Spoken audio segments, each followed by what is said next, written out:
Everyone, कैसे आप सब। अपना क्या क्लासें चल रही थी कंप्यूटर अनुदेशक के लिए, जिसमें आज का टॉपिक है अपना HTML। ठीक है, सबसे पहले HTML के बारे में हिस्ट्री देखते हैं कि इतिहास क्या है इसका बारे में। ठीक है ना, इसके बारे में क्या इतिहास है उसके बारे में देखेंगे। तो बात आती है इसकी स्टार्टिंग कहां से हुई। तो इसकी स्टार्टिंग हुई थी 1980 में। 1980 में एक भौतिकी वैज्ञानिक था, ठीक है ना, भौतिकी वैज्ञानिक यानी फिजिक्स का, जिसका नाम था आपका टिम बर्नर ली। क्या नाम था? Tim Berners Lee. ठीक है ना, उसने क्या किया था कि वो एक लैब में काम करता था, ठीक है, जिस लैब का नाम था सार्न। तो यहां पर उसने क्या बोला कि डाटा को स्ट्रक्चर करने की यानी डाटा की संरचना के लिए एक क्या किया था, प्रयोग किया था या एक प्रस्ताव किया था। किसके लिए? डाटा संरचना के लिए एक प्रस्ताव दिया। बात आती है इस लैब की फुल फॉर्म क्या होती है? CERN।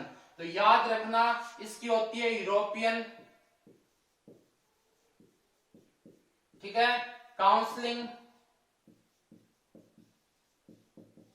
N से बन जाएगा आपका न्यूक्लियर, न्यूक्लियर, ठीक है, और ये बन जाएगा रिसर्च। ठीक है ना, यानी क्या बन जाएगा इसका? यूरोपियन, ठीक है, इसका बन जाएगा आपका काउंसलिंग, ठीक है, N से बन जाएगा आपका न्यूक्लियर और ये बन जाएगा आपका रिसर्च। अब बात आती है कि याद रखना कि E का पहले आता है, C का बाद में, N का पहले आता है, R का बाद में। फुल फॉर्म इस हिसाब से होती है। तो इसने क्या प्रस्ताव दिया? इसने आपको दिया, जैसे आपको पता होगा कि www की संरचना भी किसने, सॉरी, इसका आविष्कार भी किसने किया था? आपका टिम बर्नर-ली ने। ठीक है ना, कब किया था भाई? 1989 में किया था। इसकी आपको फुल फॉर्म पूछ ले क्या होती है? World wide web. आई क्या बात समझ में? तो टिम बर्नर-ली ने 1989 में किसकी आविष्कार किया था? www का किया था। ठीक है, तो इसी समय उन्होंने क्या किया? एक SGML लैंग्वेज का आविष्कार किया। कब? इसी समय, मतलब 1989 में। इसकी आपको फुल फॉर्म पूछ ले कि HTML की क्या होती है, तो इसकी फुल फॉर्म होगी स्टैंडर्ड जनरलाइज्ड मार्कअप और लैंग्वेज। ठीक है ना, ये इसकी होती है फुल फॉर्म। तो अब क्या हुआ कि सबसे पहले 1980 में सन लैब में क्या हुआ? डाटा संरचना का प्रस्ताव दिया गया। फिर बात आती है सन की फुल फॉर्म क्या होती है, बता दी। फिर 1989 में www का आविष्कार किया था, जिसके अंदर लैंग्वेज आई थी कौन सी? HTML। ठीक है ना, और इस लैंग्वेज में क्या किए गए? कुछ टैग यूज किए गए। क्या यूज किए गए? कुछ टैग हमने यूज किए। इन टैग को ही हम क्या बोलते हैं? HTML बोलते हैं। क्या बोलते हैं? HTML। यानी मतलब क्या हुआ इसका?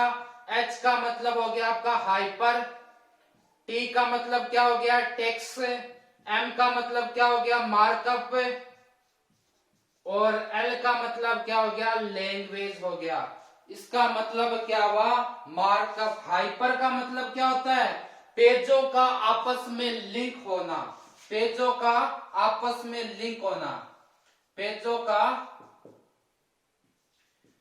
आपस में लिंक, इसको हम क्या बोलते हैं? हाइपर बोलते हैं। बोलते हैं ना भाई तू ज्यादा हाइपर मत हो, कभी गुस्सा आ जाए तो क्या बोलते हैं कि हाइपर मत हो। मार्कअप का मतलब क्या होता है? सूचना होता है। तो मतलब क्या हुआ इसका? पेजों का आपस में लिंक होना, किसके? सूचना माध्यम से। ठीक है ना, अब बात आती है कि मार्कअप यानी HTML का पहला जो क्या था, इसका पहला वर्जन कब आया? तो HTML का याद रखना पहला वर्जन आया था आपका कब? 1990 में। कब आया था आपका भाई? 1990 में इसका पहला मार्कअप आया था, ठीक है ना, पहला लॉन्च हुआ, जिसको हम बोलते क्या है? जिसको हम बोलते हैं HTML 1.0, ठीक है। तो HTML कैसे आया, पूरी प्रोसेस आपको पता चल गई। और कहां पर लॉन्च किया गया? तो ये इसी लैब में किया गया था। कौन सी? सर्न लैब है जो, ठीक है ना। इसके अलावा HTML के बारे में कुछ और देखनी होती है अपने को चीजें, जैसे कि इसका दूसरा कब आया था? तो इसका HTML सेकंड ये कब लॉन्च हुआ था, ये भी आपको पूछ लिया जाता है। तो ये याद रखना 1995 में। कब हुआ था? HTML सेकंड हुआ था 1995 के अंदर, ठीक है ना। फर्स्ट 90 में, दूसरा 95 के अंदर, ठीक है। इसके अलावा पूछ लिया जाता है कि ये किसके द्वारा लॉन्च किया गया? तो याद रखना IETF, मतलब क्या हो गया? आई का मतलब इंटरनेशनल, सॉरी इंटरनेट, ई का मतलब क्या हो गया आपका? इंजीनियरिंग, ठीक है। और टी का मतलब आपका क्या हो गया? टास्क। और एफ का मतलब क्या हो गया? फोर्स। तो इतनी चीजें आपको याद रखनी है कि कब हुआ था। उसके बाद बात आती है कि इसका और क्या होते हैं, तो ये याद रखना कि 1997 में, कब है? 1997 में किसके द्वारा? आपके देव रेगल्ट नाम का था, देव रेगल्ट, इसने क्या लॉन्च किया था? HTML 3.2 लॉन्च किया। HTML 3.2 के लिए ड्राफ्ट तैयार किया था, ड्राफ्ट। इतनी चीजें याद रखोगे। अब बात आती है कि ये कौन सी संस्थान के द्वारा? तो ये संस्थान थी आपकी W3C। W3C का मतलब क्या हो गया?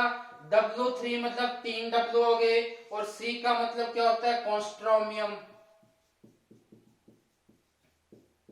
ठीक है ना। फिर बात आती है और, तो 1999 में आपका हुआ था HTML 4.1, ये भी याद रखना। इसकी संस्थान भी W3C थी, 4.01। इसके अलावा और कौन से लॉन्च हुए थे? तो 2000 में हुआ था आपका कौन सा? XTML। कौन सा हुआ था? XTML, ठीक है ना, XTML, ठीक है। तो ये सारे HTML के बारे में आपकी छोटी सी जानकारी थी। इसी प्रकार हम इसके कंप्यूटर अनुदेशक के और भी वीडियो है जो आपके सामने, यानी सेकंड पेपर के जो मोस्टली चीजें है वो आपके सामने बताते रहेंगे, ठीक है। तो अगर आपको ये टॉपिक पसंद आ रहा है तो लाइक और शेयर जरूर करें, और ज्यादा से ज्यादा इसको सब्सक्राइब भी करिए और अपने दोस्तों से भी कराएं। मिलते हैं नेक्स्ट क्लास में, तब तक धन्यवाद, खुश रहो।